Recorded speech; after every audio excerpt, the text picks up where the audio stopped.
وسلموا على رسوله الكريم أما بعد فأعوذ بالله من الشيطان الرجيم بسم الله الرحمن الرحيم وَلَقَدْ نَصَرَكُمُ اللَّهُ بِبَدْرٍ وَأَنْتُمْ أَذِلَّةٌ فَاتَّقُوا اللَّهَ لَعَلَّكُمْ تَشْكُرُونَ صدق الله مولانا العظيم وصدق رسوله النبي الأمين الكريم إن الله وملائكته يصلون على النبي يا أيها الذين آمنوا صلوا عليه وسلموا تسليما اللهم صل على سيدنا ومولانا محمد وعلى آل سيدنا ومولانا محمد وبارك وسلم وصل عليه الصلاة والسلام عليك يا سيدي يا رسول الله وعلى آلك وأصحابك يا سيدي يا رحمة للعالمين الصلاة والسلام عليك يا سيدي يا رسول الله وعلى آلك وأصحابك يا سيدي يا خاتم النبيين حضرات محترم اللہ رب العالمین کا شکر اور احسان ہے کہ رمضان المبارک کے اس بابرکت مہینے میں اللہ تعالی ہمیں نماز تراویح میں قرآن کریم کو سننے کی سعادت بھی عطا فرما رہا ہے اور پھر قرآن کریم فرقان مجید کے اندر جو اللہ نے قصص اور احکام نازل فرمائے ہیں وہ بھی ہمیں سننے کی اللہ کی طرف سے سعادت مل رہی ہے دن بدن نیکیوں میں اضافہ ہوتا جا رہا ہے یہ خدا کا کرم ہے اللہ تعالی ہمیں اسی طرح نیکیوں کے اندر اپنے آپ کو نیکیوں کے ساتھ اٹیچ رہنے کی توفیق عطا فرمائے قصص القرآن قصص الانبیاء کا ایک سلسلہ ہم نے اس رمضان 1440 ہجری میں نیو مدینہ مسجد بولٹن کے اندر جاری رکھا اور جاری ہے اور انشاءاللہ جب تک اللہ کو منظور ہے یہ سلسلہ جاری و ساری رہے گا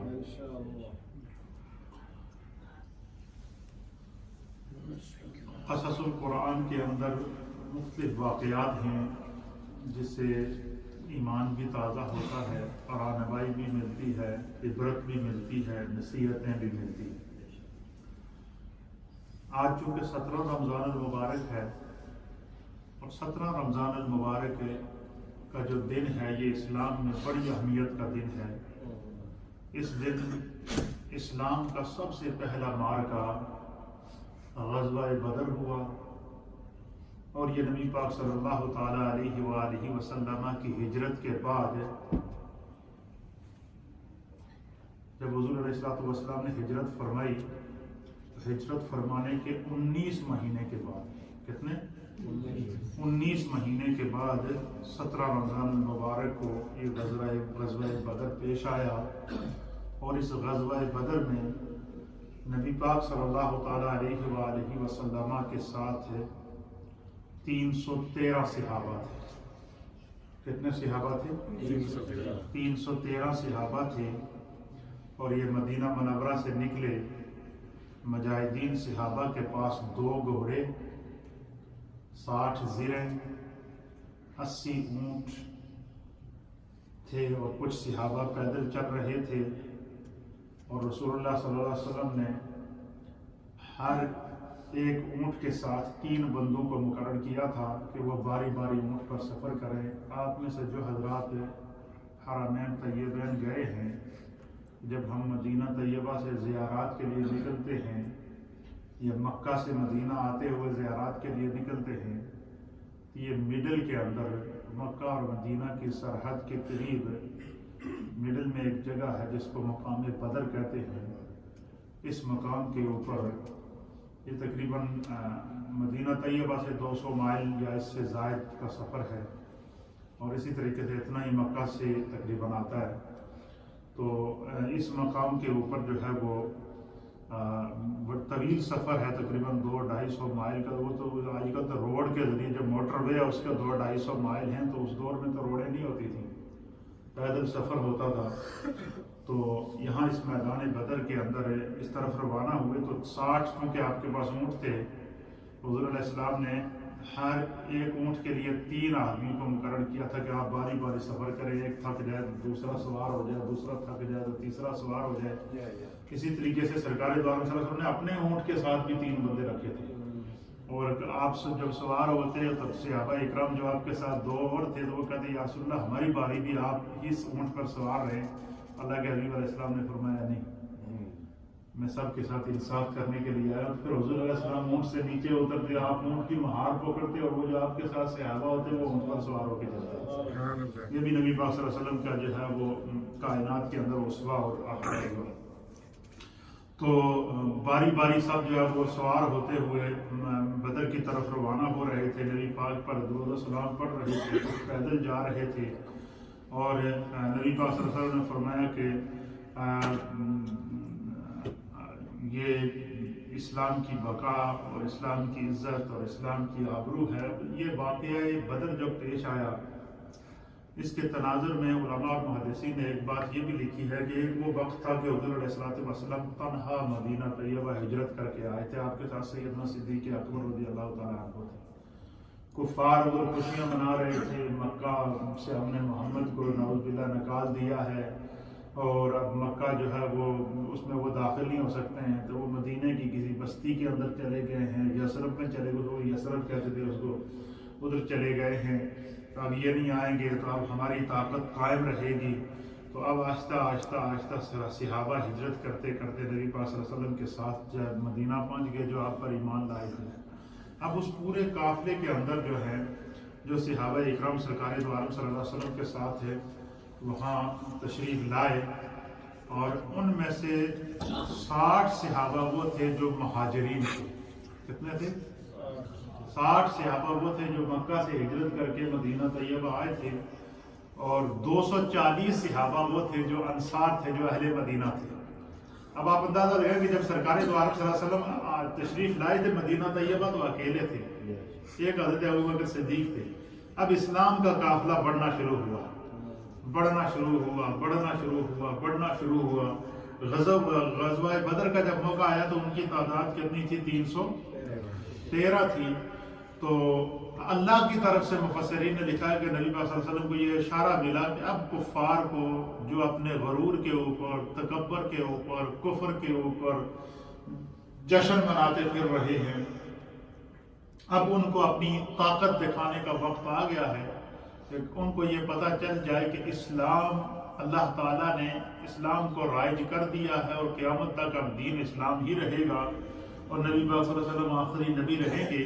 اب قرآن حکیم فرقان مجید نے اس پورے قصے کو، اس پورے واقعے کو اور مسلمانوں کی اسے غزوہ بدر کے اندر جو اللہ نے ان کو فتح عطا فرمائی، اور پھر خداوند قدوس نے جو ہے وہ نبی پاک صلی اللہ علیہ وسلم نے اللہ کی بارگاہ میں دعا کی کہ اللہ کفار کا لشکر تو بہت بڑا ہے اور اس کے مقابلے میں مسلمانوں کی جو تعداد ہے یہ 313 ہے، اور یہ مٹھی بھر جو مسلمان ہیں آج اگر یہ بھی شہید ہو گئے تو دنیا میں تیرا نام لینے والا کوئی نہ ہوگا. اے اللہ تو نے مجھ سے وعدہ کیا ہے کہ تو میری مدد کرے گا. آج مدد کا دن آ گیا ہے، میں تیری بارگاہ میں دعا کرتا ہوں کہ آج اسلام کو اپنی مدد کے ذریعے غلبہ عطا فرمائے. اللہ تعالیٰ نے نبی پاک صلی اللہ تعالیٰ علیہ وسلم کی اس دعا کو قبول کیا. قرآن حکیم فرقان مجید سورہ آل عمران کے اندر اس منظر کو بیان کرتا ہے 2 مقامات کے اوپر، 2 آیات کے اندر، کہ اللہ تعالیٰ نے نبی پاک صلی اللہ علیہ وسلم کی اس دعا کو قبول کر کے مسلمانوں کے لیے مدد کے لیے پہلے 3000 صحابہ کو، 3000 فرشتوں کو نازل کیا،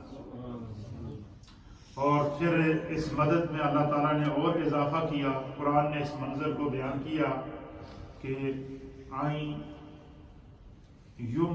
یمدکم ربکم بثلاثۃ آلاف من الملائکۃ منزلین، کہ اللہ تعالیٰ نے جو ہے وہ تمہارے لیے 3000 فرشتوں کی مدد جو ہے وہ اللہ کی طرف سے نازل ہوئی۔ پھر فرمایا کہ جب تم اس پر ثابت قدم رہو، اللہ سے ڈرتے رہو، اور دشمن پر جب تم چڑھائی کرو گے، اللہ تعالیٰ ان 3000 کے بجائے پھر تمہاری مدد اور کرے گا کہ یمددکم ربکم بخمسۃ آلاف من الملائکۃ مصومین، کہ اللہ تعالیٰ نے 3000 کے بجائے 5000 نشان زدہ فرشتوں کو سے تمہاری مدد فرمائے گا۔ یہ اللہ تعالیٰ نے نبی پاک صلی اللہ علیہ وسلم کو آپ کی دعا کی قبولیت کے اوپر خوشخبری عطا فرمائی۔ تو واقعہ بدر اور جنگ بدر کے اندر اللہ کی طرف سے فتح اور جنگ بدر کا تذکرہ، غزوہ بدر کا تذکرہ اللہ تعالیٰ نے قرآن پاک کی 2 صورتوں میں تفصیل کے ساتھ بیان فرمایا۔ ایک سورہ آل عمران ہے اور دوسری سورہ انفال ہے۔ سورہ انفال، سورہ آل عمران کے اندر اللہ رب العالمین نے بدر کا منظر پیش کیا ہے۔ بدر کے اندر نبی پاک صلی اللہ علیہ وسلم اور صحابہ اکرام کی مدد کے لیے جو اللہ نے فرشتے نازل فرمائے، ان فرشتوں کے مناظر بیان فرمائے، اور مسلمانوں کی جو پہلی جنگ کی فتح کی خوشخبری اللہ تعالیٰ نے آپ کو عطا فرمائی کہ خداوند قدوس نے نبی پاک صلی اللہ علیہ وسلم کی دعا کی قبولیت کا اعلان کیا۔ یہ سورہ آل عمران کے اندر ہے۔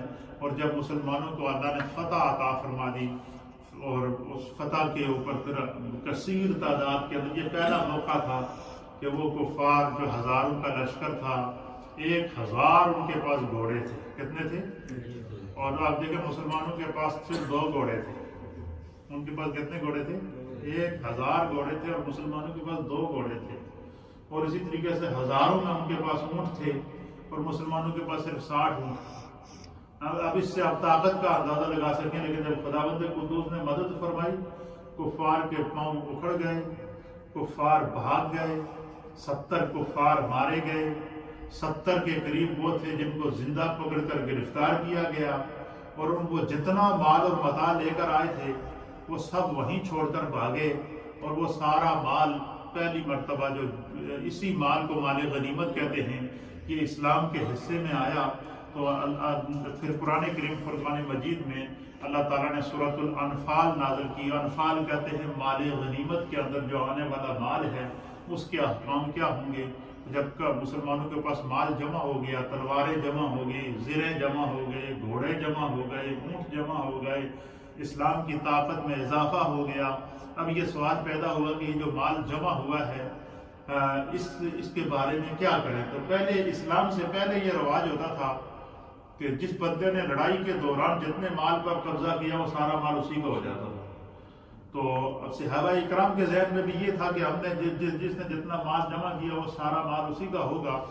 تو جب یہ مسئلہ آیا تو اللہ کے حبیب علیہ السلام نے فرمایا کہ میں یہ جو مال دوران جنگ فتح کی صورت میں ہمارے حصے میں آیا ہے، اس میں سے کسی کو کوئی چیز اس وقت تک نہیں دوں گا جب تک کہ خدا کی طرف سے اس کا کوئی حکم نہ نازل ہو۔ پھر اللہ تعالیٰ نے سورۃ الانفال نازل فرمائی اور اس کے اندر جو ہے وہ مال غنیمت کے احکام بیان فرمائے کہ کس کو کتنا حصہ ملے گا اور اس کے لیے اسلام کا کتنا حصہ ہے، جس نے جو مال لیا ہے اس میں سے اس کا کتنا حصہ ہے۔ اس کو قرآن کریم فرقان مجید تو سورۃ الانفال کے اندر اور سورہ آل عمران کے اندر اللہ تعالیٰ نے غزوہ بدر اور غزوہ بدر کے اندر مسلمانوں کی فتح اور اس کے منظر کو بیان فرمایا۔ اب چونکہ یہ گویا ایک اشارہ تھا مسلمانوں کو اللہ کی طرف سے کہ کفار اور مشرکین جو اپنی طاقت پر ناز کر رہے ہیں ان کو یہ بتا دیں کہ اسلام اب جو ہے وہ پہنچ چکا ہے جو اس طاقت کو کہ اب اسلام انشاءاللہ پھیلنا شروع ہو چکا ہے۔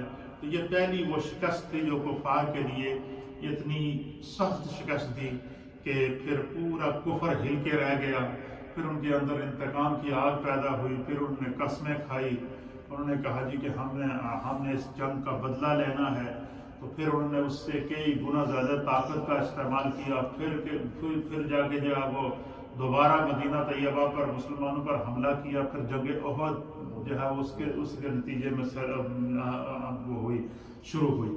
تو غزوہ بدر کے اندر اللہ تعالیٰ نے جو ہے وہ مسلمانوں کو فتح عطا فرمائی.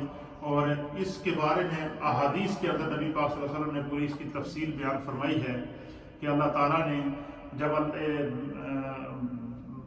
میدان بدر کے اندر جب کفار پہنچے وہاں پر ابو سفیان کا جو قافلہ تھا وہ تو سکیورٹی کی لیک ہونے کی وجہ سے نکل کر اس نے جو ہے وہ واپس مکہ سے جب لوگوں کو لے کر وہ حملے کے لیے وہاں پہنچے تو اب وہ انہوں نے کیا کیا کہ پہلے آ کر غزوہ بدر کے جو جہاں میدان بدر ہے اس میدان بدر کی جو 2 حصوں میں جگہ تھی. ایک جگہ وہ تھی کہ جو ریت ہی ریت تھا, وہاں کوئی پانی نہیں تھا, اور ایک جگہ وہ تھی کہ سخت زمین تھی, وہاں پانی کا کنواں موجود تھا. اور یہ جتنے بھی کفار جو ہزاروں کا لشکر لے کر آئے تو انہوں نے اس جگہ پر قبضہ کر لیا جہاں کنواں بھی تھا پانی کا اور جہاں پر سخت زمین بھی تھی. اب مسلمانوں کا جہاں پر پڑاؤ ہوا تو جس جگہ نبی صلی اللہ علیہ وسلم کا خیمہ لگا اس کو عریش کہتے ہیں, اور آج بھی میدان بدر کے اندر وہ مسجد عریش موجود ہے جس جگہ پر نبی صلی اللہ علیہ وسلم کا خیمہ لگا تھا اور حضور نے بیٹھ کے دعا کی تھی. میں اس دفعہ حج پر گیا تو مجھے وہ میدان بدر دیکھنے کی اللہ نے سعادت بھی عطا فرمائی. میں نے اس میدان بدر کو بھی دیکھا اور اس کے وہ مناظر اپنی آنکھوں سے دیکھ کر آیا. بیان کرنا کتابوں کے اندر پڑھ کر اور ہے, لیکن اس منظر کو اپنی آنکھوں سے دیکھنے کے بعد بیان کرنے کا جو منظر ہے وہ کچھ اور ہی جو ہے اس کے اندر روحانیت اور لذت اور مزہ ہوتا ہے. تو پھر وہاں میدان بدر کے آگے میں نے مسجد عریش کے سامنے پار ایک کنواں دیکھا. وہ کنواں تھا جس کنویں پہ انہوں نے قبضہ کیا تھا کہ یہ حال سے ہم پانی بھی لیں گے. تو اسی کنویں کے اندر 70 کفار کی لاشوں کو ڈال کر مٹی ڈال کے اس کنویں میں ان کو دبایا گیا. پھر اسی طریقے سے میدان بدر کے اندر جو مسلمان تقریباً 14 کے قریب تھے جن کو جام شہادت نوش ہوا, تو ان کی جہاں میدان بدر ہے اس کے بالکل ایک سائڈ کے اوپر الگ سے نبی پاک صلی اللہ علیہ وسلم نے ان کی الگ الگ تدفین کی, ان کی قبریں بنائی. اور وہ شہداء بدر کا وہ قبرستان آج بھی وہاں پر زیارت گاہ عام و خاص ہے, وہاں لوگ جاتے ہیں. صحابہ اکرام اور اصحاب بدر کی باقاعدہ وہاں پر بورڈ لگے ہوئے ہیں. قبرستان کے باہر 4 دیواری کھلی ہوئی ہے, اور ایک وہ منظر وہیں پر دیکھ کے پتا چلتا ہے کہ صحابہ اکرام کی جہاں پر شہداء بدر کی قبور ہے وہاں جب بندہ جاتا ہے تو وہاں پر ایک عجیب منظر ہے کہ جیسے خدا کا نور ہر وقت رحمت وہاں برستی ہوئی نظر آتی ہے. دل بندے کا وہاں جا کر اٹک جاتا ہے اور بندہ وہاں سے آگے پیچھے جانے کا دل نہیں کرتا. اور وہیں سے تھوڑا آگے آپ میدان بدر میں جائیں, اس کنویں کو دیکھیں جس کنویں میں 70 کافروں کی لاشیں پڑی ہوئی ہیں, وہ اس میں اسی طرح گڑے پڑے ہوئے ہیں, اور ایک ہیبت کا عالم ہے, خوف کا عالم ہے. اور شہداء بدر کے قبرستان پر جائیں تو وہاں پر ایک عجیب و غریب ایک روحانیت, ایک نور اور نکھت اور رحمت کا منظر نظر آتا ہے. تو قرآن کریم فرقان مجید نے سورۃ آل عمران اور سورہ انفال کے اندر واقعہ بدر اور اس کے احوال کو بیان فرمایا ہے. کیونکہ یہ بھی قصص القرآن کے اندر آتا ہے اور آج پراپر ڈے ہے, اس لیے میں نے چاہا کہ ہم اصحاب بدر کا کوئی تھوڑا سا تذکرہ, ان کی فضیلت اور ان کے مناقب بیان کر کے ان کو احسان ثواب کریں گے.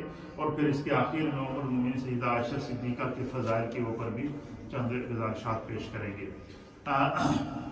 فرمایا کہ سب سے پہلے روایات کے اندر آتا ہے سورۃ الانفال کے اندر اللہ تعالیٰ نے اس کی آیت نمبر 9 کے اندر فرمایا کہ جب تم اپنے رب سے فریاد کر رہے تھے, یعنی حضور علیہ الصلوۃ والسلام جب اپنے رب سے دعا کر رہے تھے تو فرمایا کہ اس نے اللہ تعالیٰ نے آپ کی اس دعا کو سنا, اور سب سے پہلی جو اللہ تعالیٰ کی طرف سے مدد آئی وہ سب سے پہلے اللہ تعالیٰ نے حضور علیہ الصلوۃ والسلام کے پاس 1000 فرشتے بھیجے.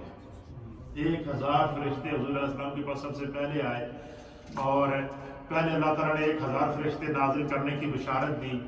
پھر نبی پاک صلی اللہ علیہ وسلم دعا مانگتے رہے جب تک آپ کے ہاتھ بلند رہے. اللہ نے فرمایا کہ محبوب آپ کی اللہ تعالیٰ نے آپ کی مدد اور آپ کی دعا کو قبول کر کے اور بڑھا دی ہے مدد اپنی. پھر 1000 اور نازل ہوئے, پھر 1000 اور نازل ہوئے, جب تک میرے مصطفیٰ آسمان کی طرف دیکھتے رہے اللہ تعالیٰ مدد کے لیے فرشتے نازل کرتا رہا. حتیٰ کہ قرآن کریم فرقان مجید بیان کرتا ہے کہ پہلی جو فرشتوں کی بٹالین آئی وہ 3000 تھی.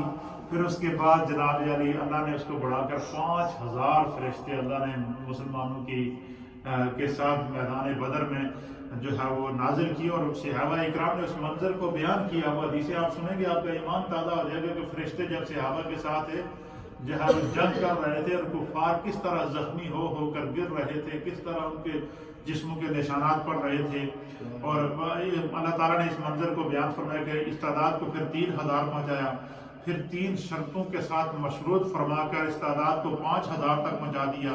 وہ شرطیں یہ تھی کہ تم صبر کرو، اللہ سے ڈرتے رہو. کیا کرو؟ اللہ کی طرف سے جو آزمائشیں آتی ہیں ان پر صبر کرتے رہو اور اللہ سے ڈرتے رہو. اور دشمن تم پر اچانک اور یک بارگی میں حملہ بول دے تو تم نے دشمن سے اچانک یک بارگی کے حملے کی وجہ سے پریشان نہیں ہونا ہے. جیسے ہی دشمن تم پر حملہ کرے گا اللہ نے فرمایا کہ اس وقت خدا کی مدد تمہیں پہنچ جائے گی. اور یہی وجہ ہے کہ پہلے جب کفار ایک ایک دو کر کے آتے رہے نا تو صحابہ اکرام آگے بڑھ کے سب سے پہلے جو ہے نا جب جو کافر آیا جنگ میں للکارنے کے لیے اور حضور علیہ الصلوۃ والسلام نے اس کے مقابلے کے لیے سب سے پہلے جس کو بھیجا وہ اپنے چچا حضرت حمزہ کو بھیجا. اس سے یہ بھی آپ اندازہ لگائیں کہ نبی پاک صلی اللہ علیہ وسلم نے میدان بدر کے اندر آغاز جنگ کے لیے کفار سے لڑائی کے لیے سب سے پہلے جس شخصیت کو بھیجا ان کا نام حضرت حمزہ تھا. پھر سرکار دو عالم صلی اللہ علیہ وسلم نے پھر حضرت مولا کائنات حضرت علی المرتضیٰ کو بھیجا. اس طریقے سے سب سے پہلے آغاز سرکار دو عالم صلی اللہ علیہ وسلم نے اپنے خاندان سے کیا. آج کل تو لوگ یہ ہوتے ہیں کہ اپنے خاندان کو دوسرے ملکوں میں بھیج کے اپنی جو ہے وہ حفاظت کرتے ہیں کہ ہمارا خاندان بچ جائے. لیکن اللہ کے حبیب علیہ السلام نے سب سے پہلے اسلام کی بقا کے لیے جو سب سے پہلا مارکا ہوا اس میں جو سب سے پہلے کفار کے حملے کے جواب کے لیے سرکار نے جس شخصیت کو آگے بھیجا وہ حضور علیہ السلام کی چچا حضرت حمزہ تھے. اللہ اکبر. حضرت حمزہ کو حضور علیہ السلام نے سب سے پہلے بھیجا، مولا کائنات کو حضور علیہ السلام نے سب سے پہلے بھیجا. پھر آپ دیکھیں کہ یہ سلسلہ چلتا رہا. پھر مارکہ کربلا آتا ہے اور اس میں بھی اسلام کے لیے قربانی دینے والے سرکار کے خاندان کے امام علی مقام امام حسین ہیں. تو اللہ تعالیٰ نے نبی پاک صلی اللہ علیہ وسلم پر اپنی مدد نازل فرمائی فرشتوں کے ذریعے. اب وہ جس غزوہ بدر آپ میں سے جن نے دیکھا ہے، جو میں منظر دیکھ کے آیا میں اس کی منظر کشی آپ کے سامنے پیش کرتا ہوں کہ اس سے جہاں صحابہ اکرام کا قبرستان ہے اس سے ایک رائٹ سائڈ پہ آپ جائیں تو آپ سامنے ایک بہت عالی شان بڑا پہاڑ ہے. بظاہر تو ایک بڑا خوفناک پہاڑ ہے لیکن کالا پہاڑ ہے، اور لیکن اس پہاڑ کی طرف اگر آپ دیکھیں تو آدمی آنکھیں بھر کے اس کو دیکھ نہیں سکتا. اس پر اللہ کی رحمت برستی ہے. میں جب وہاں گیا تو میں نے پوچھا کہ یہ پہاڑ، تو میں نے کہا جی کہ اس پہاڑ کو جبل ملائکہ کہتے ہیں. کیا کہتے ہیں؟ جبل ملائکہ. وہ پہاڑ تھا جس پہاڑ کے اوپر اللہ نے آسمان سے 5000 فرشتے نازل کیے، اور وہاں پر اب مسلمان جاتے ہیں اس پہاڑ کے اوپر جا کر اللہ کی بارگاہ میں دعا کرتے ہیں. میدان بدر کے اندر جاتے ہیں زائرین جا کر اس مقام عریش کے اوپر. آج بہت بڑی مسجد عریش کے نام سے بہت بڑی مسجد موجود ہے جہاں پہ سرکار دو عالم صلی اللہ علیہ وسلم کا خیمہ لگا ہوا تھا اور حضرت ابوبکر صدیق آپ کے ساتھ جو ہے وہ آپ کی حفاظت کے لیے کھڑے تھے. تو اس خوبصورت منظر کو قرآن کریم فرقان مجید نے بیان فرمایا ہے.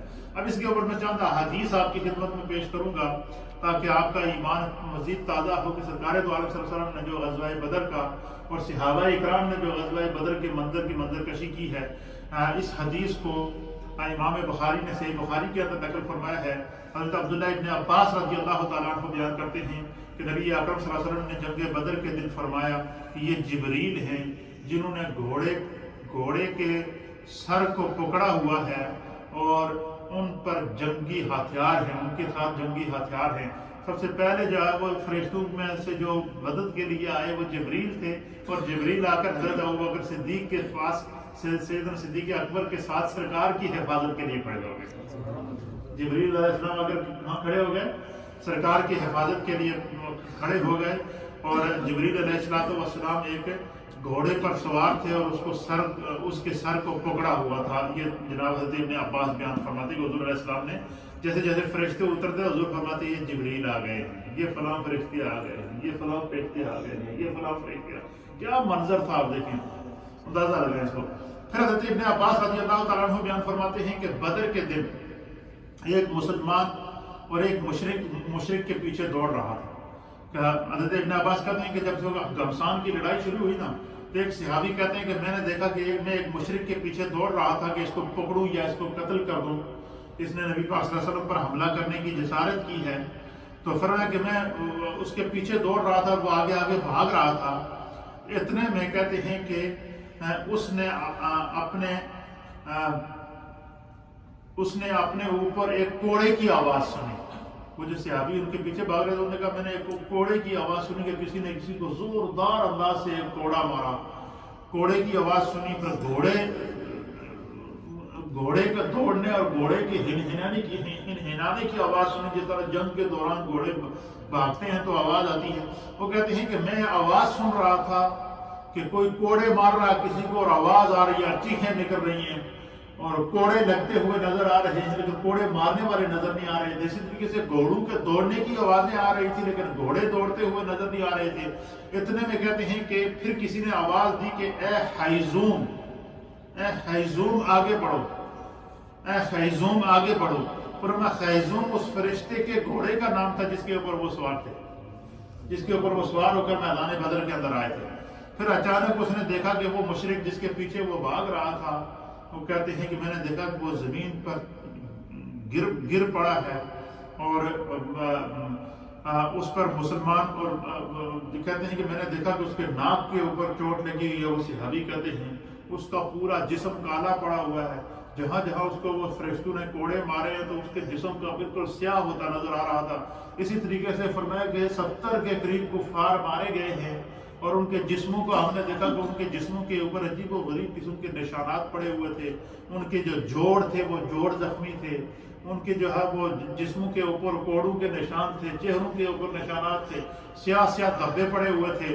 تو وہ صحابی کہتے ہیں کہ میں نے یہ سارا منظر دیکھا کہ اس کا چہرہ بالکل پھٹ گیا تھا، جیسے کوڑا لگنے سے پھٹتا ہے، جسم پورا نیلا پڑ گیا تھا۔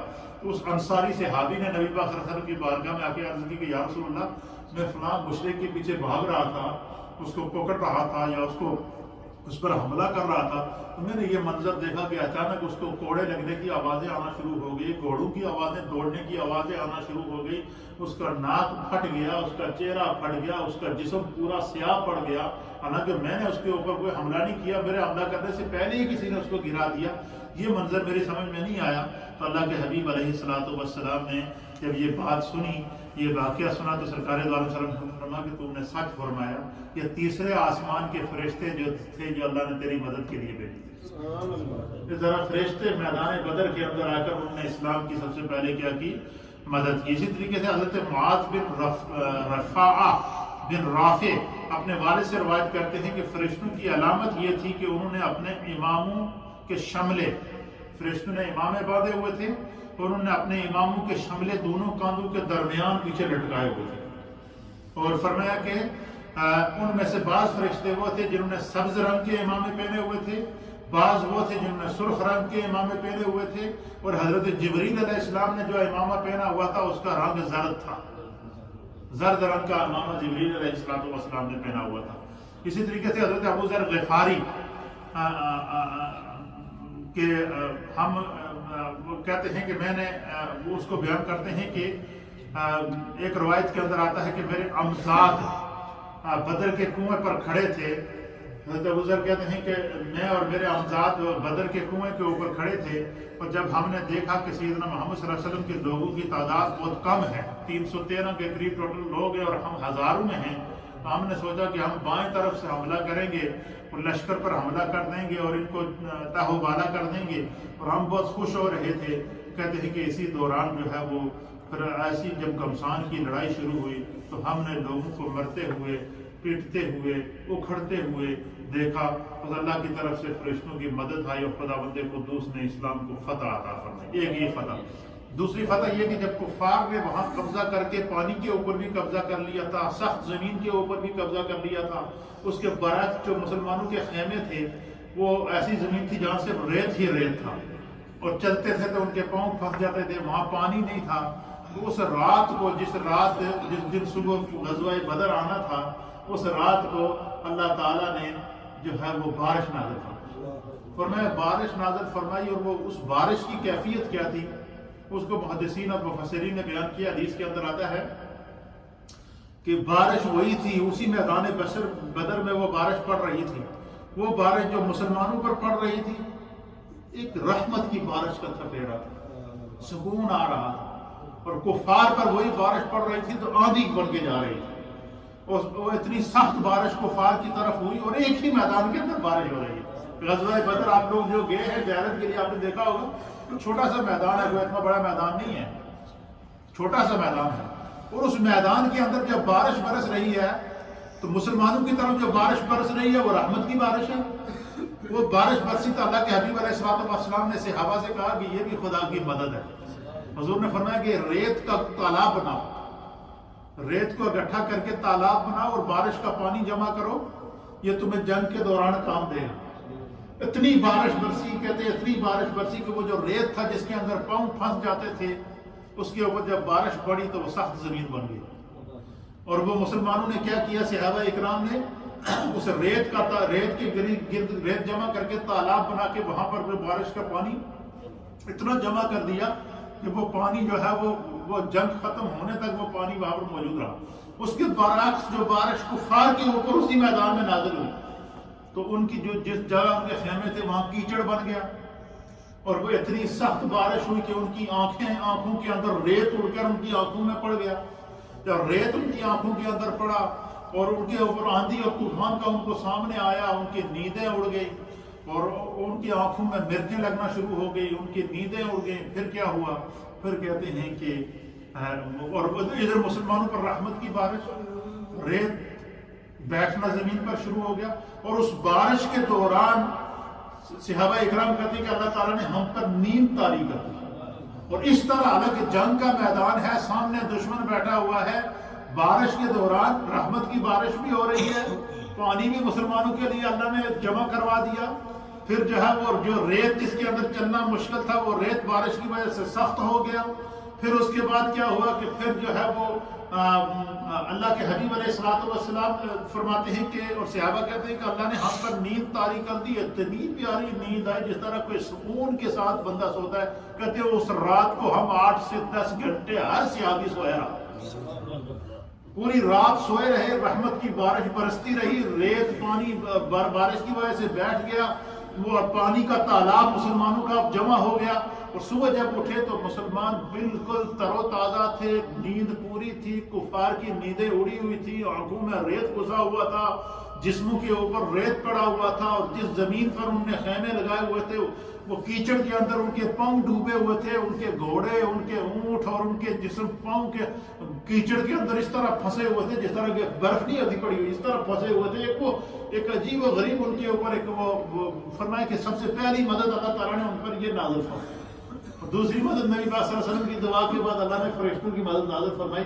اس طریقے سے اللہ تعالیٰ نے اس منظر کو قرآن کریم کی سورہ آل عمران کے اندر جو ہے وہ سورہ آل عمران کی یہ جو آیات ہیں، ان آیات کے اندر اللہ تعالیٰ نے آیت نمبر 121 کے اندر غزوہ بدر کا منظر پیش کیا، آیت نمبر 122 کے اندر بیان کیا، آیت نمبر 123 کے اندر اللہ تعالیٰ نے فتح کا اعلان فرمایا کہ وَلَقَدْ نَصَرَكُمُ اللَّهُ بِبَدْرٍ کہ بے شک اللہ تعالیٰ نے بدر میں تمہاری مدد کی تھی، وَأَنْتُمْ أَذِلَّةٌ اس حال میں کہ تم کیا تھے، کمزور تھے، بے سر و سامانی کے عالم میں تھے، فَاتَّقُوا اللَّهَ لَعَلَّكُمْ تَشْكُرُونَ اللہ سے ڈرتے رہو اور اللہ کا شکر ادا کرتے رہو۔ یہی وجہ ہے کہ اللہ یہاں پہ بھی کہہ رہا ہے کہ میرا شکر ادا کرو، کیونکہ اس کا فیصلہ ہے کہ لَئِن شَكَرْتُمْ لَأَزِيدَنَّكُمْ کہ جو اللہ تعالیٰ کا شکر ادا کرتا ہے اللہ تعالیٰ اپنے انعامات میں اضافہ کرتا ہے۔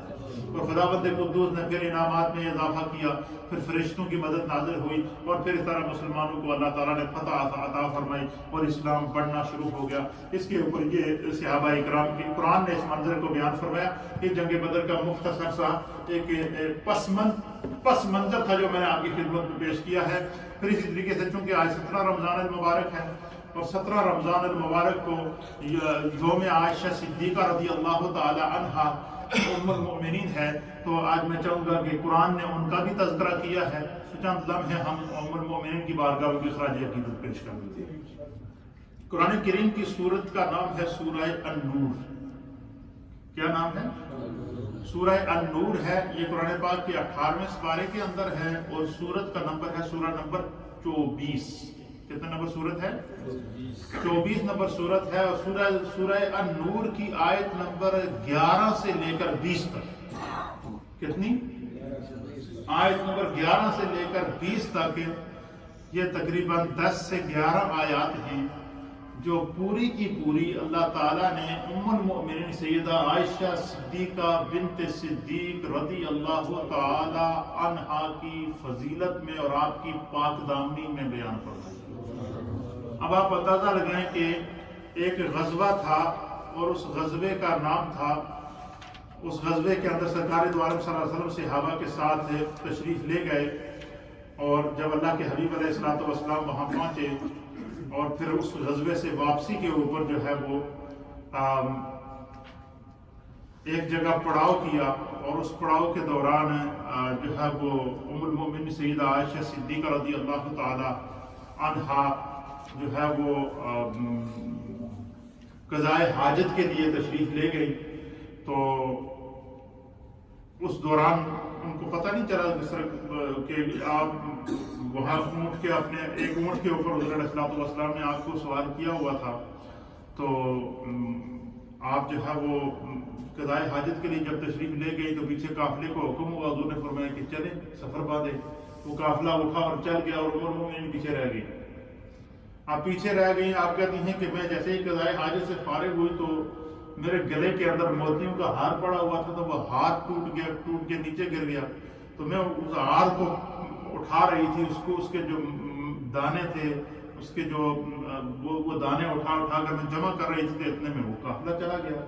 میں جب باہر آئی، میں نے جب دیکھا کہ قافلہ چلا گیا، میں پیچھے رہ گئی. تو ام المؤمنین کہتی تھی کہ میری زبان سے ایک ہی بات نکلی، حسبنا اللہ و نعم الوکیل. قافلہ چلا گیا، پیچھے اکیلی رہ گئی. تو کہتی ہیں کہ میں نے یہی بس دعا پڑھی کہ حسبنا اللہ و نعم الوکیل، میرے لیے میرا اللہ ہی کافی ہے، اور وہی کیا ہے؟ کارساز ہے، وہی وکیل ہے میرا، وہی میری حفاظت فرمائے گا. تو آپ فرماتے ہیں کہ سرکار دو عالم صلی اللہ علیہ وسلم نے ایک صحابی رسول کی یہ ڈیوٹی لگائی تھی کہ جب قافلہ چلا جائے تو وہ آخر میں پیچھے آتا جاتا ہے، اور وہ یہ چیک کرتے ہوئے آتا تھا کہ قافلے سے کوئی چیز گر نہ گئی ہو یا کوئی چیز رہ گئی ہو تو وہ اس کو اٹھا لیتے تھے. یہ ایک اصول ہوتا تھا قافلے کا. قافلے سے پیچھے بھی کچھ لوگوں کو رکھا جاتا تھا. وہ صحابی رسول جب آئے تو انہوں نے دیکھا کہ وہاں ایک خاتون بیٹھی ہیں، قافلہ جا چکا ہے. تو انہوں نے جو ہے وہ ام المؤمنین نے جب دیکھا کہ کوئی بندہ آ رہا ہے تو آپ نے فوراً نقاب کر لیا. پردے کے احکام اس وقت نازل ہو چکے تھے. آپ نے نقاب کر لیا، اور جب نقاب کیا تو جو ہے وہ انہوں نے پوچھا کہ آپ کون ہیں؟ تو آپ نے فرمایا کہ میں عائشہ ہوں اور میں قافلے سے پیچھے رہ گئی ہوں. تو انہوں نے اپنے اونٹ کو بٹھایا اور انہوں نے کہا کہ ام المؤمنین آپ جو ہے کیا کریں، آپ اونٹ پر بیٹھ جائیں، فکر کرنے کی ضرورت تھی، میں آپ کو اس قافلے میں پہنچا دوں گا. اب جب وہ قافلہ چلا گیا آگے، پھر وہ ساتھ پیچھے ام المؤمنین کو لے کر آئے. جب وہ لے کر آئے سیدہ عائشہ صدیقہ رضی اللہ تعالیٰ عنہ، تو وہ جو صحابی تھے نا ان کا نام تھا حضرت صفوان بن معطل رضی اللہ تعالیٰ عنہ. کیا نام تھا ان کا؟ صفوان بن معطل رضی اللہ تعالیٰ عنہ. تو اس کو مفسرین نے بیان کرتے کہ سیدہ عائشہ صدیقہ رضی اللہ تعالیٰ عنہ پر صفوان بن معطل رضی اللہ تعالیٰ عنہ کے ساتھ تہمت لگائی گئی. جب وہاں پہنچے تو آپ کے اس قافلے کے اندر عبداللہ ابن ابی جو رئیس المنافقین تھا وہ بھی موجود تھا. تو اس نے فوراً کہا جی کہ دیکھو جی یہ عائشہ پیچھے رہ گئی ہے اور یہ واپس جو ہے یہ صفوان بن معطل کے ساتھ آئی ہے، تو اس کے یقیناً صفوان بن معطل کے ساتھ نعوذ باللہ من ذالک ناجائز تعلقات ہوئے ہوں گے، اس لیے یہ قافلے سے پیچھے رہ گئی ہے. تو اس نے جناب اس بات کو پھیلانا شروع کر دیا. اب کہ عجیب و غریب کیفیت بن گئی اور ام المؤمنین پر تہمت لگا دی. ام المؤمنین نے اور حضرت صفوان نے کہا جی کہ ہم تو خدا کی پناہ میں ہیں اور ایسا کوئی بات نہیں ہوئی، میں تو اپنی ڈیوٹی ادا کر رہا تھا. میں نے جب دیکھا کہ ام المؤمنین پیچھے رہ گئی تو میں ان کو لے کر آ گیا. اب اس بات کو انہوں نے اس انداز سے منافقین نے پھیلایا اور عبداللہ ابن ابی نے پھیلایا کہ جس طریقے سے جیسے جنگل کی آگ پھیلتی ہے کہ دیکھو جی ہم قافلے میں تھے تو نعوذ باللہ من ذالک محمد کی جو اہلیہ عائشہ تھی وہ قافلے سے الگ ہو گئی، تو وہ اس کے ناجائز تعلقات تھے نعوذ باللہ صفوان کے ساتھ. صفوان بن معطل کے ساتھ اس کے جو ہے وہ ناجائز تعلقات تھے تو وہ پیچھے رہ گئی، تو اس نے اس طریقے سے پھیلانا شروع کر دیا۔ پھر اللہ کے حبیب علیہ الصلوۃ والسلام نے جب وہ سب وہاں بیٹھ گئے تو حضور علیہ الصلوۃ والسلام نے فرمایا کہ میں عائشہ کے متعلق سوائے اس کی پاک دامنی کے اور کچھ نہیں جانتا۔ پھر حضرت صفوان سے پوچھا تو آپ نے فرمایا کہ حضور میں بھی اس بارے میں سوائے ان کی پاک دامنی کے اور کچھ نہیں کہہ سکتا۔ تو اب اللہ کے حبیب علیہ الصلوۃ والسلام نے پھر حضرت عائشہ صدیقہ رضی اللہ تعالیٰ عنہ کی خادمہ تھی، بریرہ نام تھا ان کا، ان بریرہ کو بلا کر پوچھا کہ آپ بتائیں عائشہ کیسی تھی، آپ کے ساتھ آپ اس کے ساتھ رہتی ہیں؟ تو انہوں نے کہا کہ حضور میں اللہ کی قسم کر کے کہتی ہوں کہ عائشہ کے بارے میں جو ہے وہ سوائے خیر کے کچھ نہیں جانتی۔ پھر نبی پاک صلی اللہ علیہ وسلم کی ایک اہلیہ محترمہ تھی جن کا نام تھا حضرت زینب بن جہش رضی اللہ تعالیٰ عنہا ام المؤمنین۔ آپ نے حضرت زینب سے کو بلا کر پوچھا کہ تو عائشہ کے بارے میں کیا جانتی ہے؟ تو انہوں نے کہا جی کہ میری آنکھیں اور میرے کان عائشہ کے حوالے سے سوائے خیر کے اور کچھ نہیں جانتے۔ اللہ کے حبیب علیہ الصلوۃ والسلام نے پھر وہاں یہ اعلان کیا، حضرت ابوبکر صدیق سے فرمایا کہ تم عائشہ کو اپنے گھر لے جاؤ، میں اس وقت تک عائشہ سے جو ہے وہ نہ تو بات کروں گا نہ جو ہے وہ اس معاملے میں کچھ بات کر سکتا ہوں جب تک کہ مجھے اپنے خدا کی طرف سے کوئی پناہ۔ اب علماء نے لکھا ہے کہ سرکار دو عالم صلی اللہ علیہ وسلم کو جب پتہ تھا کہ خدا کی طرف سے ان کی برات نازل ہوگی تو پھر حضور نے انکوائری کیوں کی؟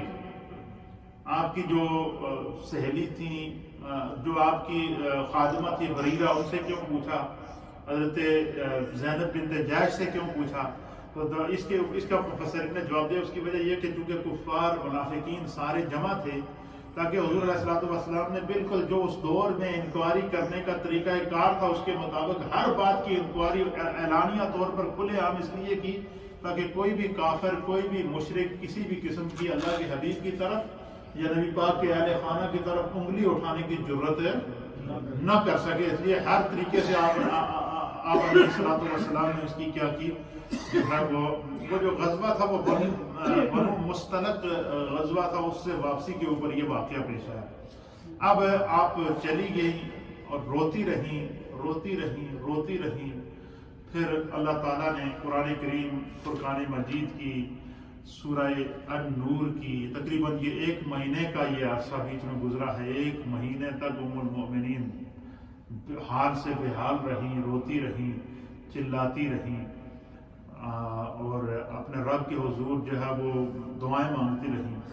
اور پھر اللہ تعالیٰ نے قرآن کریم فرقان مجید کی سورہ النور کی آیت نمبر 11 سے لے کر 20 آیات، یہ 20 تک یہ ساری آیات اکٹھی نازل کی، اور ان تمام آیات میں اللہ نے حضرت ام المؤمنین کی برات نازل کی، ان کے اوپر تہمت لگانے والوں کی سزا بیان فرمائی، اور مسلمانوں کو کہا کہ جو مسلمان کافروں اور منافقوں کی باتیں سن کر وہ بھی اس کے اوپر تبصرے کر رہے تھے، ان کی بھی اللہ تعالیٰ نے زجر و توبیخ کر کے کہا کہ تمہیں بھی خدا سے ڈرنا چاہیے۔ اور پھر اللہ نے قانون نافذ کیا کہ جو بندہ آج کے بعد کسی کے اوپر زنا کی تہمت لگائے گا وہ اس کے لیے 4 گواہ پیش کرے گا، اور اگر وہ اس کو ثابت نہیں کر سکے گا تو اس کے لیے سزا کو اللہ نے نافذ کیا کہ اس کو 80 کوڑے مارے جائیں گے، اس کے لیے حد قذف نافذ کی گئی۔ تو ام المؤمنین سیدہ عائشہ صدیقہ رضی اللہ تعالیٰ عنہ وہ روئے زمین کی وہ خاتون ہیں کہ جن کی برات، جن کی پاک دامنی کو خدا نے قرآن میں وحی کے ذریعے نازل فرمایا، اور یہی وجہ ہے کہ حدیث کے اندر آتا ہے کہ ام المؤمنین جو ہے وہ دوسری ازواج مطہرات کے اوپر فخر کیا کرتی تھیں اور یہ کہا کرتی تھی کہ میں وہ ہوں کہ میں جس کی برات کو اللہ تعالیٰ نے جو ہے وہ آسمان سے نازل فرمایا۔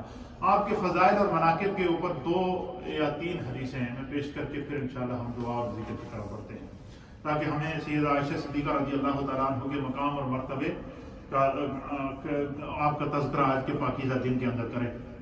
علامہ سید محمود آلوسی رحمۃ اللہ علیہ نے تفسیر کے اندر جو ہے وہ روح المعانی کے اندر نقل فرماتا ہے، آپ فرماتے ہیں کہ ام المؤمنین سیدہ عائشہ صدیقہ رضی اللہ تعالیٰ عنہا کی بہت بڑی فضیلت ہے۔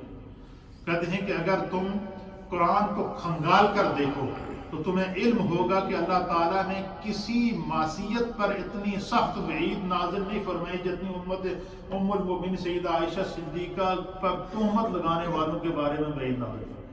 یعنی بڑے سے بڑا جو گناہ ہے اس کے لیے بھی اللہ تعالیٰ نے جو ہے وہ استغفار توبہ اور معافی کے دروازے کھلے رکھے ہیں. لیکن فرمایا کہ اگر کسی گناہ کے اوپر اللہ نے سزا کا اعلان کیا تھا تو وہ گناہ تھا جو ان لوگوں کا جنہوں نے ام المومنین پر تہمت لگائی تھی. آپ فرماتے ہیں کہ اتنی وعید جو ہے وہ کسی گناہ کے اوپر نازل نہیں ہوئی جو ام المومنین کی پاک دامنی کے ساتھ ان پر تہمت لگانے والوں کے لیے نازل فرمائی گئی ہے. پھر اسے فرمایا کہ جتنی سختی کے ساتھ اسے منع فرمایا ہے. یہ حضرت عائشہ صدیقہ رضی اللہ تعالیٰ عنہ کی اس سے بڑی فضیلت اور کیا ہوگی کہ اللہ تعالیٰ آپ کی براءت کو نازل فرما رہا ہے. پھر اسی طریقے سے امام ابن ابی شیبہ رضی اللہ تعالیٰ عنہ بیان کرتے ہیں کہ ام المومنین سیدہ عائشہ صدیقہ رضی اللہ تعالیٰ عنہ خود فرماتی تھی اور رشک کرتی تھی اپنے آپ کے اوپر. آپ فرماتی تھی کہ میرے کچھ ایسے خصوصی فضائل ہیں جو اللہ تعالیٰ نے صرف مجھے عطا فرمائے. خود کیا کرتی تھی کہ میرے کچھ ایسی اللہ تعالیٰ کا مجھ پر کرم ہے, ایسی فضیلت ہے کہ جو خدا نے صرف مجھے عطا فرمائی ہے, اور اللہ تعالیٰ نے حضرت مریم بن عمران وہ اس سے مستثنا. حضور نے حضرت عائشہ فرماتی کچھ ایسی خاص فضیلتیں جو اللہ نے مجھے اور مریم بن عمران کو عطا فرمائی. مریم وہ تھی جو فرعون جو بادشاہ تھا اس کی جو بیوی تھی جس نے موسیٰ علیہ السلام کو پیدا کیا تھا. وہ عائشہ مریم جو ہے حضرت عیسیٰ علیہ السلام کی والدہ ماجدہ. تو حضرت ام المومنین کہتی ہیں کہ جو ہے وہ اللہ تعالیٰ نے جو خصوصیات مریم بنت عمران حضرت عیسیٰ علیہ السلام کی والدہ مریم کو اور عطا فرمائی تھی, اور یا تو پھر اللہ تعالیٰ نے کچھ ایسی فضیلتیں جو مجھے عطا فرمائی ہیں روئے زمین کی. یہ دو خواتین ہیں ام المومنین کہتی ہیں جن پر خدا نے کرم کر کے ان کی پاک دامنی کو, ان کی عزت کو, ان کے شرف کو اور ان کے مقام کو قرآن کے اندر بیان فرمایا. حضرت مریم کا اور حضرت عائشہ کا. آپ فرماتی ہیں کہ دیگر ازواج پر آپ فخر کیا کرتی تھی, اور حضرت ام المومنین عائشہ صدیقہ رضی اللہ تعالیٰ عنہ فرماتی ہیں کہ جس وقت سرکار دو عالم صلی اللہ علیہ وسلم کے ساتھ آپ کا نکاح ہوا, آپ کی شادی کا پیغام آیا, تو حضور علیہ السلام نے فرمایا کہ مجھے جبریل علیہ السلام میرے پاس آئے اور جبریل نے مجھے کسی ایک غلاف کے اندر ایک لپیٹی ہوئی چیز دکھائی. تو میں نے فرمایا کہ جبریل یہ کیا چیز ہے؟ تو فرمایا کہ جبریل نے کہا کہ یہ تصویر ہے جو اللہ نے بھیجی ہے آپ کے لیے, یہ عائشہ کی تصویر ہے. اللہ چاہتا ہے کہ آپ عائشہ سے نکاح کر لیں, اللہ چاہتا ہے کہ آپ عائشہ سے نکاح کر لیں. تو حضرت ام المومنین عائشہ صدیقہ باقی ازواج پر فخر کیا کرتی تھی. آپ فرمایا کرتی تھی کہ تھوڑے نکاح تو ساڑھے رشتے تو ساڑھے والدین کیتے تو میرا رشتہ میرا رب نے کیتا ہے. وہ پیار اور محبت اور رشک میں آ کر کیا کہا کرتی تھی, باقی ازواج مطہرات کو کہا کرتی تھی کہ تھوڑے رشتے تو تھوڑے والدین نے کیتے ہیں, اور مجھے اس چیز پر فخر ہے کہ میرا رشتہ میرے رب نے بھیجا ہے کہ مصطفیٰ کریم سے اللہ نے فرمایا ہے کہ عائشہ سے آپ نکاح کریں. تو حضرت عائشہ کو کہ نکاح کا پیغام اللہ نے جبریل کے ذریعے حضور کو دیا. تو گویا کہ ام المومنین کی جہاں اور فضیلتیں ہیں وہاں اس سے بڑی فضیلت کیا ہے کہ آپ کا رشتہ رب نے بھیجا ہے. کیا بھیجا؟ کس نے بھیجا ہے؟ اللہ نے بھیجا ہے. ام المومنین پر جب منافقین نے تہمت لگائی تو اس سے بڑی فضیلت ام المومنین کی اور کیا ہوگی کہ اللہ تعالیٰ نے ان کی پاک دامنی کے اوپر سورہ نور کی 11 سے لے کر 20 تک 10 سے زائد آیات اللہ تعالیٰ نے آپ کی جو 10 آیات اور 11 آیات آپ کے اوپر کیا کہ اللہ تعالیٰ نے نازل فرمائی ہیں. آپ فرماتی ہیں کہ جبریل میری صورت لے کر نازل ہوا. پھر فرماتی ہیں کہ رسول اللہ صلی اللہ تعالیٰ علیہ وآلہ وسلم نے جب میرا جو نکاح کیا حضور علیہ السلام کی تقریباً 9 سے زائد ازواج تھی. کتنی؟ 9. ایک روایت کے مطابق ایک کے مطابق 11 ازواج تھیں, اور فرمایا کہ ان 9 ازواج میں سے حضور علیہ السلام کی ام المومنین سیدہ عائشہ صدیقہ وہ واحد بیوی تھی جو کماری تھی. باقی سب کوئی یا تو مطلقہ تھی یا بیوہ تھی. کیا تھی؟ اور یہ بھی اللہ آقا علیہ السلام کی رحمت للعالمین کو دیکھیے اور آپ کے مقام کو دیکھیے کہ حضور علیہ السلام نے اپنی ازواج میں سے اکثر ان ازواج کے ساتھ نکاح کیا یا تو وہ بیوہ تھی یا مطلقہ تھی, تاکہ معاشرے کے اندر طلاق شدہ عورت کو یا بیوہ عورت کو باعث عار نہ سمجھا جائے بلکہ باعث فضیلت سمجھا جائے. حضور علیہ السلام نے اپنی امت کے ہر طبقے کو عزت اور احترام عطا فرمایا ہے.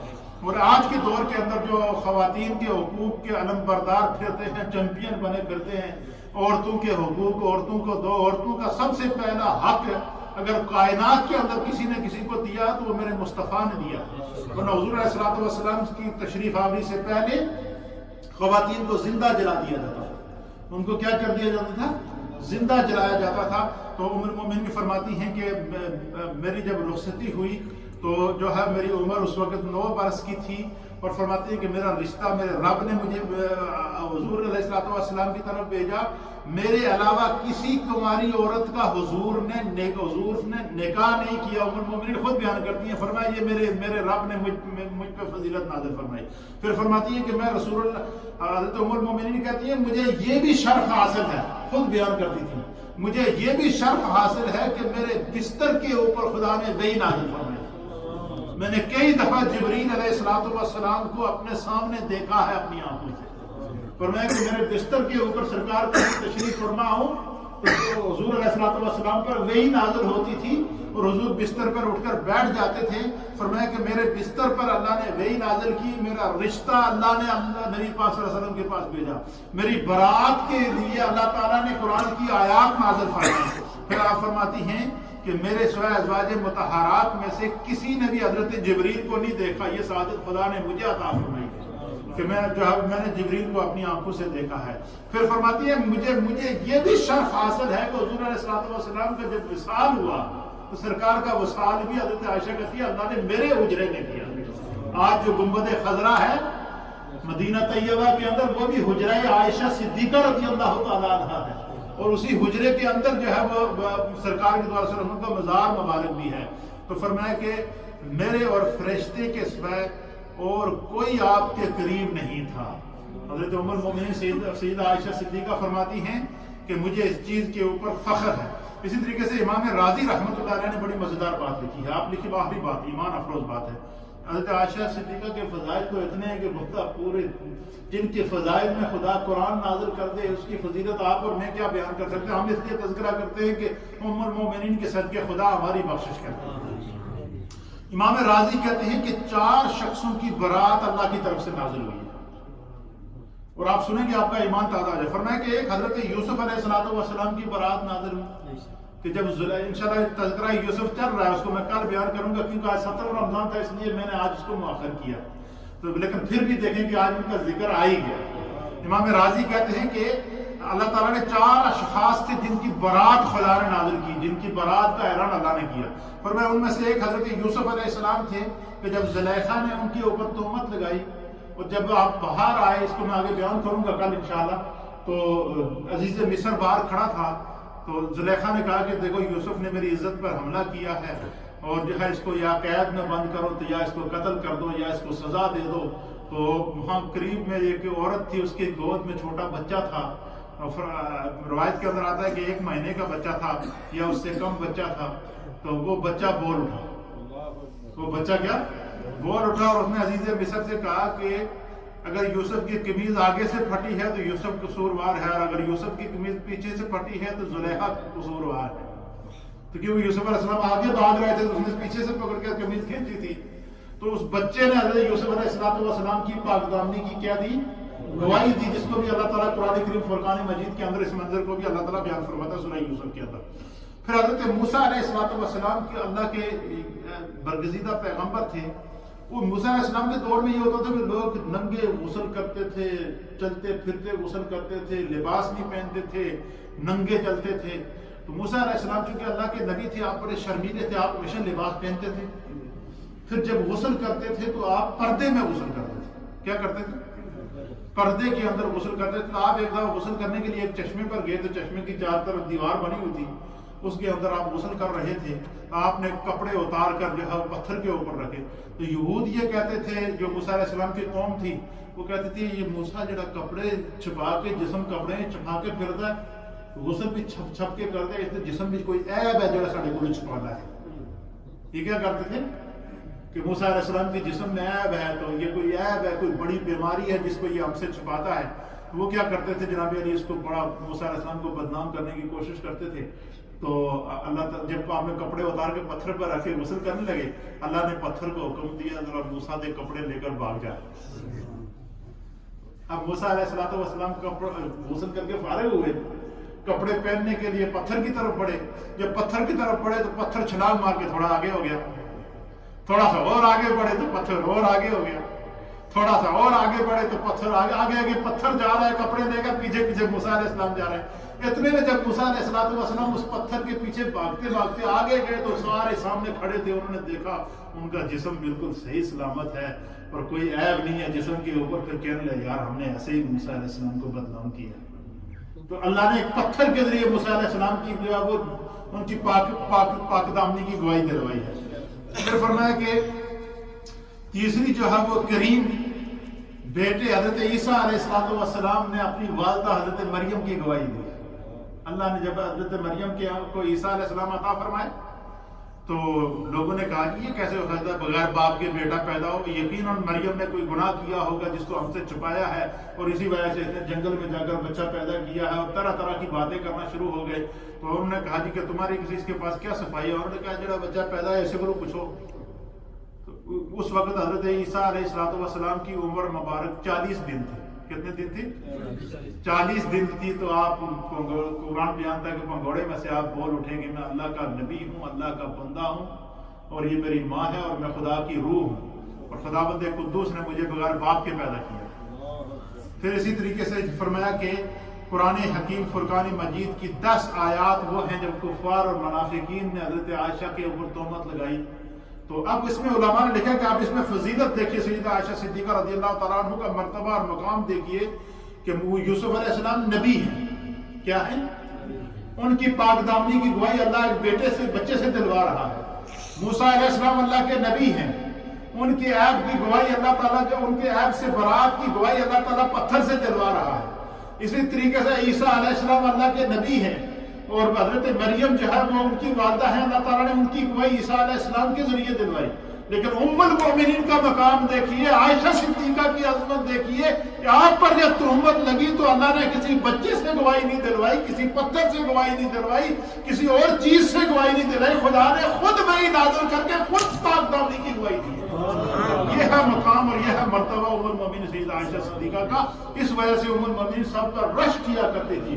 آپ فرماتی تھی کہ مجھ پر تہمت لگانے والے نے تہمت لگا دی لیکن میرے رب نے میری برات پیش کی, میرے رب نے میرا رشتہ بھیجا ہے, میرے رب نے یہ مجھے فضیلت عطا فرمائی ہے کہ حضور کی جتنی بیویاں ہیں ان سب میں سے کنواری میں اسے بغیر. اس لیے اللہ تعالیٰ نے حضرت ام المؤمنین سیدہ عائشہ صدیقہ کو فضیلت اور مرتبہ عطا. آپ کے فضائل کے اوپر کم از کم 25 حدیثیں ہیں لیکن میں نے جو ضروری پیغام آپ کو دینا تھا کیونکہ آج یوم ام المؤمنین ہے اس لیے اس کو میں نے بیان کیا ہے. اور یہ بھی اللہ تعالیٰ نے قرآن کے اندر اس قصے کو بھی اللہ نے سورہ نور کے اندر بیان فرمایا اور بدر کا قصہ بھی اللہ تعالیٰ نے سورہ انفال کے اندر اور سورہ جو ہے وہ آل عمران کے اندر بیان فرمایا. یہ چونکہ دونوں قرآنک قصے تھے اور آج کے خاص دن کے ساتھ ریلیٹیو تھے اس لیے میں نے اس کو بیان کر دیا. اللہ تعالیٰ برکتیں عطا فرمائے کیونکہ جنگ بدر کا موقع سے ام المؤمنین کی عظمت اور مرتبہ تھی اور یہ میں نے اختصار کیا. پھر بھی ٹائم زیادہ ہو گیا لیکن روزہ جتنا ٹائم